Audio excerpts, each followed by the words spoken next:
मिलिए मोची से। एक बिल्ली जो सोचती है कि वो बीटीएस की 8वीं मेंबर है। हर सुबह वो बीटीएस के डांस स्टेप्स प्रैक्टिस करती है। और हाँ, उसका मिक ड्रॉप मूव बिल्कुल परफेक्ट है।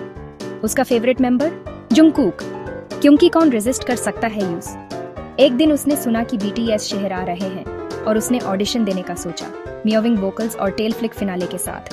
क्या वो सिलेक्ट हुई? बीटीएस बॉयज को वो बहुत पसंद आई, लेकिन वो अभी भी नेक्स्ट वर्ल्ड टूर के लिए प्रैक्टिस कर रही है।